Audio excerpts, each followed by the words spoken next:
네, 이번에는 오늘 시장에서 놓치지 말아야 할 특징주들 한자리에 모아서 정리해 보겠습니다. 지신포 박근호 이사 모셨습니다. 어서 오세요. 안녕하십니까. 네, 반갑습니다. 오늘도 파이널샷에서 포착한 오후장 특징주 15개 화면에 띄워볼까요? 먼저 만나보시죠. 자, 파마리서치 저기 자리하고 있고요. 그리고 펄어비스, 해성DS, SK하이닉스까지 오늘 여러 가지 종목들 주목을 받아가고 있습니다. 이 안에서 어떤 종목 특징주로 포착해 주셨을지 첫 번째 종목 열어보겠습니다. 펄어비스 골라주셨어요. 오늘 오후장 들어가면서 시장 탄력 조금 꺾이고 있는데 그럼에도 불구하고 5%대 오름세 포착되고 있습니다. 게임 업종 안에서도 단연 돋보이는 흐름인데 어떤 이슈가 있나요? 네. 게임주들이 지금 전반적으로 시장 대비해서 뭐 강하다 이런 느낌은 아니긴 합니다만은 이제 시장에서 게임주들을 보는 좋은 비율을 보는 이유는 이제 하반기에 이제 신작들이 많이 몰려있기 때문에 이제 하반기에 게임주들을 좀 주목해 보자 이런 이제 리포트들도 많이 나오고 기사도 좀 많이 쏟아지고 있는 상황인데 펄어비스 같은 경우는 일단 오늘 이렇게 10% 올렸다가 좀 약간 밀려 있죠. 좀 약간 아쉬운 부분이긴 한데 시장과 함께 좀 밀린 부분이 좀 크다라고 볼 수가 있어요. 오늘 이제 10% 정도 오를 정도의 어떤 뭐 개별 종목의 이슈는 없다라고 보시면 될 것 같은데 아무래도 이제 하반기에 그동안에 이제 7년 동안 기다려왔던 게임이 출시를 하기 때문에 그거에 대한 어떤 선제적인 매수가 몰리지 않았나라고 이제 분석을 할 수가 있겠습니다. 한 일주일 정도 전이죠. 이제 미국 LA에서 이제 서머 게임 페스트가 열렸었는데 여기서 이제 그 펄어비스가 그동안에 그 가장 많이 뭐 공도 많이 들이고 시장에서 이제 주주들한테 굉장히 좀 약간 꾸중도 많이 들었던 게 이제 붉은 사막 도대체 언제 나오는 거냐 지금 7년 됐거든요. 네. 그 이제 영상 시연하면서 굉장히 좀 좋은 평가를 받았고 서머 게임 페스트 최고 게임으로 이제 3점까지 돼서 하반기 좀 기대를 해보면 될 것 같습니다. 언제 출시를 한다라고 이제 날짜까지는 확정은 되진 않았죠. 하지만 이 펄어비스가 그동안 이제 시장에서 급락이 나왔던 부분이 만약에 10개라고 하면 이 붉은 사막을 출시한다라고 했다가 물론 미루겠다 이런 발표를 했을 때 이제 급락이 나왔었는데 이번에는 이제 펄어비스가 자신을 하고 있기 때문에 그동안의 어떤 그 주가 흐름을 좀 약간 다져놓는 정도 흐름 나오고 이제 서서히 이제 그 공개일이 정해지면은 주가 흐름 이제 탄력을 받을 것으로 생각을 하고 있는데 사실 게임사들은 실적이 얼마다라는 게 엄밀히 얘기해서 중요하진 않습니다. 이제 움직임 자체가 뭐 게임사들은 신작을 내서 어느 정도 이제 실적을 내고 그다음에 다음 신작 준비할 때까지 실적이 이제 다운되는 게 이제 보통이기 때문에 펄어비스도 사실 1분기 실적은 이렇게 좋지는 않았죠. 1분기 실적도 적자를 기록을 했는데 매출 이제 한 800억이 좀 넘었고 근데 영업 손실 적자 한 52억 정도 기록을 했는데 기대감으로 오르는 게 주식은 사실 뭐 게임주도 마찬가지고 가장 크게 오르죠. 실적보다도. 일단 펄어비스 입장에서는 이 붉은 사막을 어느 정도 기대를 하고 있냐 하면 이제 올해 이제 하반기 출시를 하니까 사실 11월 말 정도를 예상을 하고 있는데 올해 한 뭐 12월 한 달 동안이겠죠. 72만 장, 그다음에 내년에는 227만 장 정도 기대를 한다라고 하는데 뭐 뚜껑은 열어봐야지 알겠죠. 일단 뭐 스팀이나 플레이스테이션, 그다음에 엑스박스 또 맥에서 이제 PC보다도 맥에서 먼저 출시를 하기 때문에 이 부분과 관련돼서 상당히 좀 시장에서 애플도 많이 이 펄어비스 붉은 사막에 관련돼서 관심을 많이 갖고 있는 상황이죠. 차트 잠깐 보면서 수급 좀 알아보도록 하겠습니다. 이제 선이 하나 좀 그어져 있는데요. 오늘 이 선을 돌파를 했다가 약간 이제 걸쳐져 있는 상황인데 그동안에 우리가 보통 지지선이라고 표현을 하는 부분이 있고요. 그 다음에 올해 이제 나타냈던 저항선으로 작용을 했었었는데 이 선을 돌파를 해서 확실하게 좀 지지를 받는 느낌이 뭐 가장 좀 긍정적인 시나리오인데 오늘은 일단 거래량도 좀 나오고 위에서 좀 약간 그 밀리기도 했기 때문에 조정을 줄 때 이 선 위주에서 조정받고 다시 한번 재돌파할 때 어떤 관심을 갖는 게 가장 좀 합리적인 전략이라고 생각이 들고요. 수급은 기관 수급 대 외국인 수급이 좀 약간 갈려 있는 상황입니다. 기관 수급은 오늘도 이제 매수 기조 쪽으로 유지가 되고 있는데 외국인 보면은 이제 최근에 좀 매도를 하고 있는 걸로 보이지만 오늘 소폭이나 뭐 좀 순매수 쪽으로 오전장 기준으로 전환이 됐다라는 점 체크를 하시면 될 것 같습니다. 네, 붉은 사막 지금 오래 기다린 만큼 기대감이 굉장히 큽니다. 기관의 순매수세도 유지되고 있는 만큼 앞으로의 흐름도 한번 기대해 보도록 하겠습니다. 자, 두 번째 종목으로 넘어가 볼까요? 어떤 종목일까요? SKC 유리기판주 오늘 전반적으로 시세 다 좋습니다.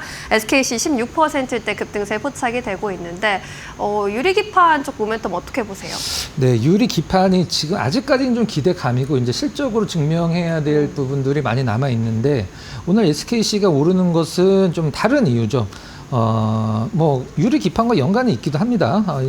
과거에 이제 LG 전자가 한 몇 년 전이죠. 한 뭐 5년 정도 되나 4년 정도 스마트폰 사업을 접었을 때 시장에서 굉장히 많이 올랐죠. 그게 아마 LG 전자의 가장 큰 어떤 그 적자 요인이었고 이제 적자를 떼버리면서 이제 영업이익이 더 늘어날 것이다. 이거에 대한 기대감으로 LG 전자가 굉장히 많이 올랐죠. 이스페타시스도 실제적으로 마찬가지 경우라고 볼 수가 있는데 페타시스가 사실 돈을 굉장히 잘 벌던 기업이에요. 굉장히 예전에도. 근데 이수 엑사보드라는 부분이 자회사가 이제 돈을 계속적으로 좀 약간 영업이익을 좀 깎아먹는 듯한 느낌을 많이 줬기 때문에 이수 페타시스가 이수 엑사보드를 과감하게 일단은 사업을 접으면서 그때가 이수 페타시스 역사적인 저점이 됐죠. 그러고 나서 계속 올랐는데 오늘 SKC가 이제 시장에서 사실 뭐 굉장히 큰 어떤 상승세를 보여주는 이유는 앞서선 LG전자, 이스페타시스와 좀 일맥상통하는 부분이라 보시면 될 것 같아요. SK 넥실릭스 말레이시아 법인의 지분을 매각을 추진 중이다.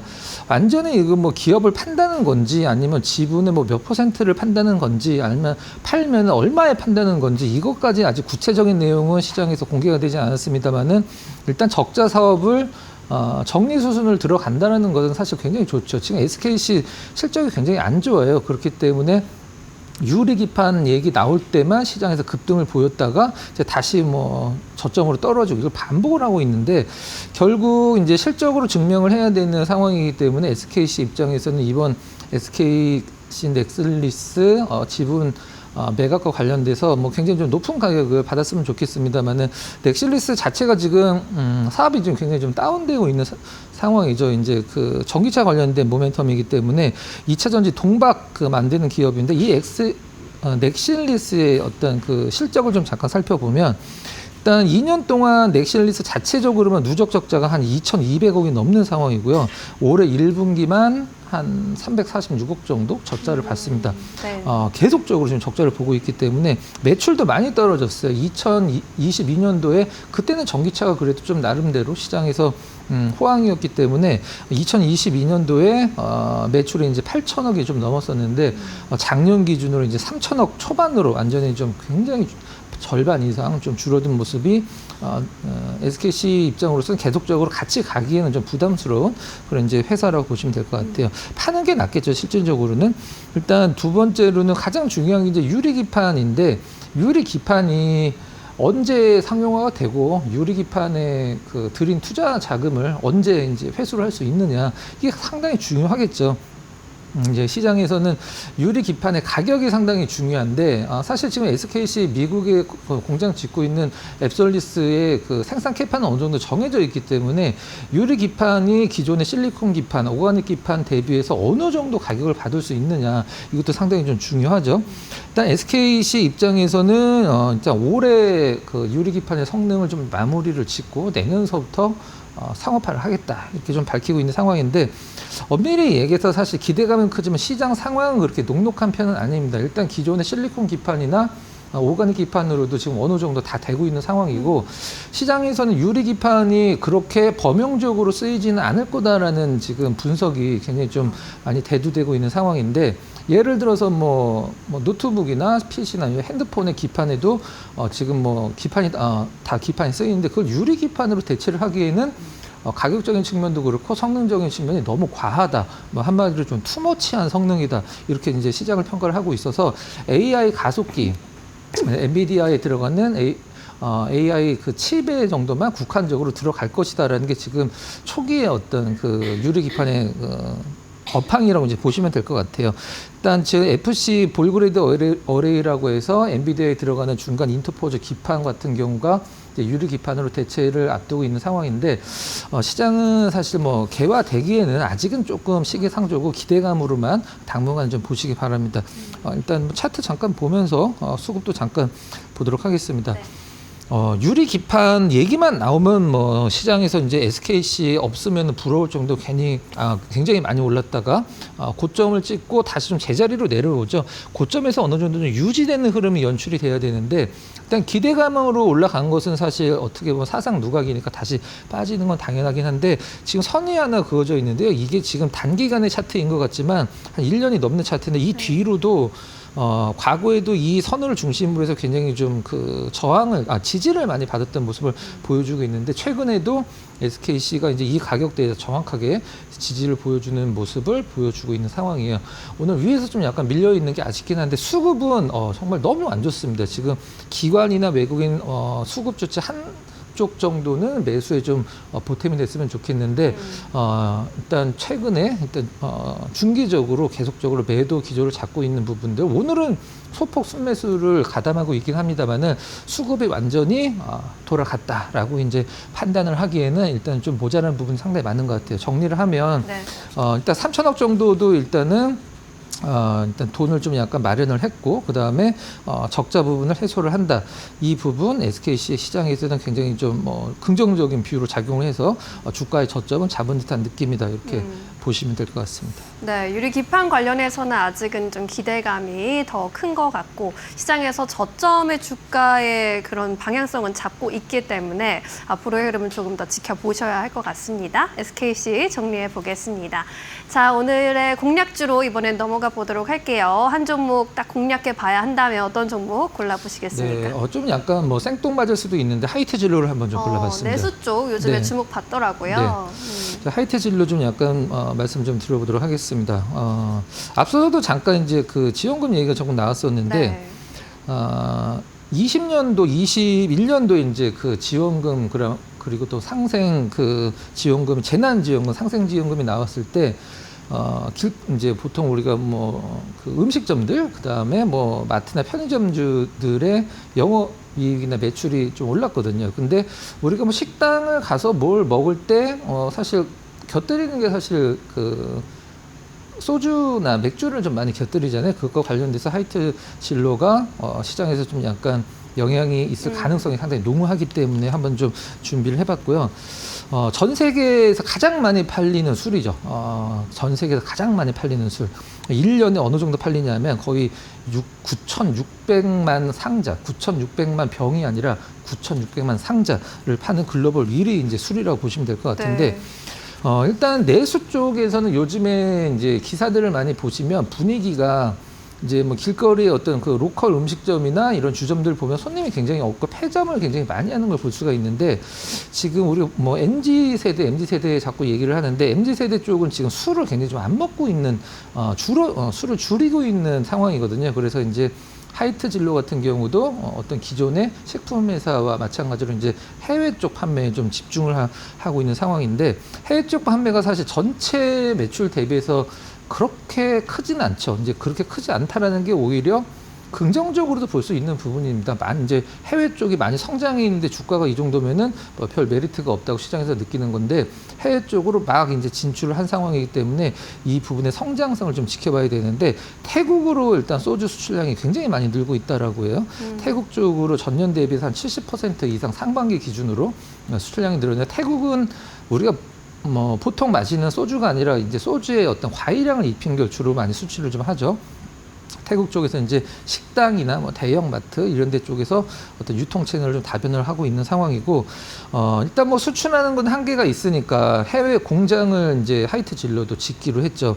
베트남 이제 공장 설립을 추진을 하고 있는데 내년에 이제 완공이 된다라고 해요. 내년 26년도에 이제 1,050억 정도, 베트남에 1,050억짜리 공장이면 굉장히 큰 거거든요. 이 부분 한번 계속적으로 모멘텀 체크를 해야 될 필요성이 있다라고 생각을 하고 있습니다. 실적을 보면 23년도 대비해서 24년도의 실적이 굉장히 좋아졌거든요. 이제 좋아진 이유는 지금 편의점 이제 가보면은 사실 1, 2년 전보다 소주나 맥주 가격이 많이 올랐잖아요. 가격 인상을 하면서 영업이익이 이제 60% 이상 좋아졌는데 주가에는 전혀 적용이 지금 안 돼 있는 상황이죠. 네.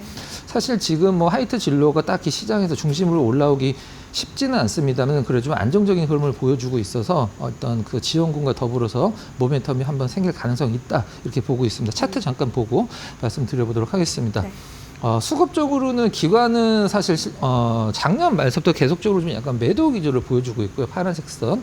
외국인 같은 경우는 최근에 매수했다가 이제 최근 단기간에 매도 쪽으로 수급이 좀 꺾여 있는 상황인데 일단은 그 수급은 좋진 않지만 수급 바닥은 주가 바닥이라는 개념과 똑같이 바닥을 보여주고 있는 수급이 좀만 올라온다라고 하면 주가도 따라서 상승 쪽으로 자리할 것이라고 생각을 하고 있습니다. 일단은 뭐 지지선이 지금 저항선으로 작용을 하고 있는데 이미 뚫었기 때문에 큰 의미는 없다라고 볼 수 있고요. 가격적인 전략은 뭐 하이트 진로를 여기서 뭐 50%, 100% 수익을 보는 것은 아무래도 무리가 있겠죠. 하지만 이제 바닥을 완전히 다져놨고 실적도 좋아질 가능성이 높기 때문에 좀 소확행 형식으로 좀 접근을 해보도록 하겠습니다. 네. 매수가는 지금 한 2만 원 전후면 사실 뭐 큰 무리는 없다라고 볼 수 있고요. 목표가는 24,000원, 그 다음에 손절가는 좀 디테일하게 좀 잡아보도록 하겠습니다. 19,500원 정도 제시를 해드리도록 하겠습니다. 네, 알겠습니다. 지금 내수 회복 기대감도 올라오고 있고 해외 수출 모멘텀 그리고 실적 톤어라운드까지 확인됐기 때문에 플러스 쪽으로 볼 수 있겠다라는 의견 주셨습니다. 잘 참고해 보시기 바라겠고요. 오늘 여기서 정리할까요? 자세한 설명 고맙습니다.